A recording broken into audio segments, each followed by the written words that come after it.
Hey everybody, it's Tony. This is a very difficult concept to grasp for even me sometimes, and that's actually the concept of what is interaction design. You know about interactive design, you know the designing of things that users can interact with, apps, websites, all those things. But with interactive design, interaction design is what I would think, my opinion, predominantly how.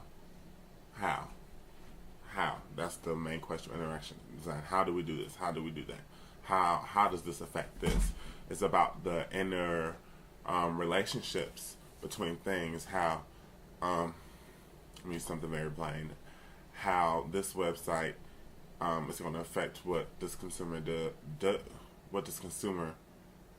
does, or how they act or how they feel about that product, because different interactions have different results, and different opinions.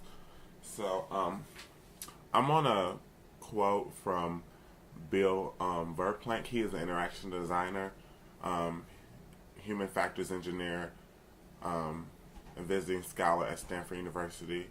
He studied mechanical engineering and product design at Stanford from 1960 to 1965. And he returned there to teach his visual thinking, which was put on video. And it's on YouTube. Just search interaction design. It should be like the first video. But what he says is that there's three processes of interaction design. And the first is, how do you affect the world with that design? How do people feel? He said something about there being buttons and there being handles.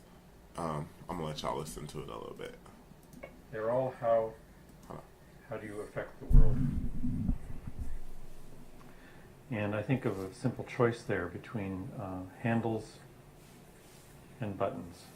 So I can deal with the world by pushing buttons, or I can grab a hold of the world and manipulate it. Or grab a hold of...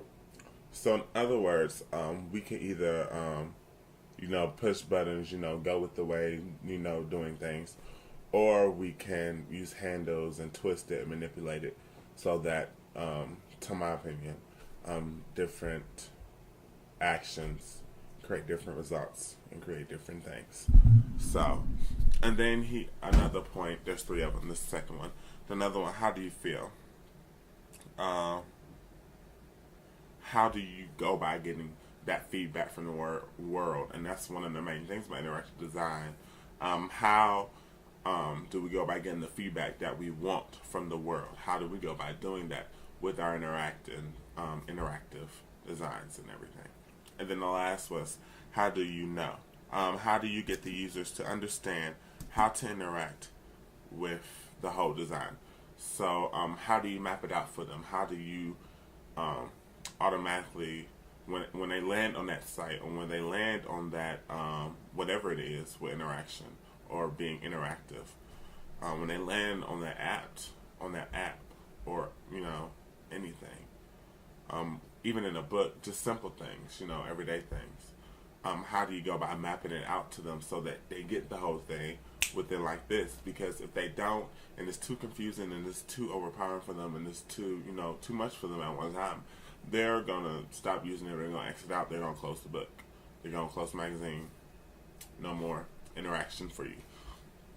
So there's different factors of design and everything.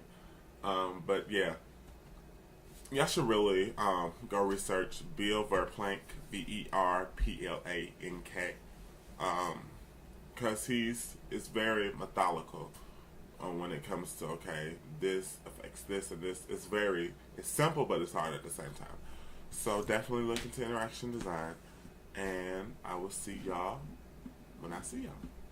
Bye.